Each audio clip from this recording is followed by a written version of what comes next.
શ્રી કૃષ્ણ શરણમ મમ જય શ્રી કૃષ્ણ શરણમ મમ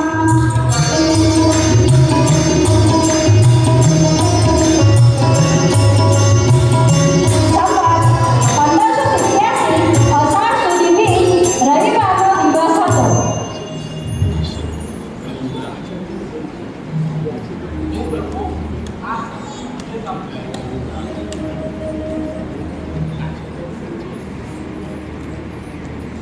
ઠાકોરજીની ત્રીજી આજ્ઞા થવાથી શ્રી વલ્લભે કાશીમાં ગંગા નદીના કિનારે આસુરો લીલામાં જવાનું નક્કી કર્યું.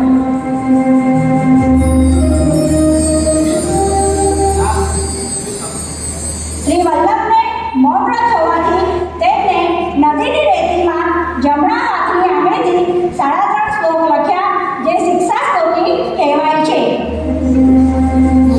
શ્રી વલ્લભને આજ્ઞા કરી કે જ્યારે કોઈ પણ સમયે તમે બધા શ્રી ઠાકોરજીથી વિમુખ થશો ત્યારે કાળરૂપી પ્રવાહ તમને ખેંચી જશે. માટે તેનાથી બચવા ભગવાન શ્રી કૃષ્ણનું સદા સેવા સ્મરણ કરશો. પ્રભુ શ્રી કૃષ્ણને તમારું સર્વસ્વ અર્પણ કરશો. તેઓ તમારા બધા જ કાર્યો સિદ્ધ કરશે. તેમાં સહેજ પણ શંકા કરશો નહીં. તે જ સમયે સાક્ષાત શ્રીનાથજી બાવા પ્રગટ થાય છે. તેમને આજ્ઞા કરી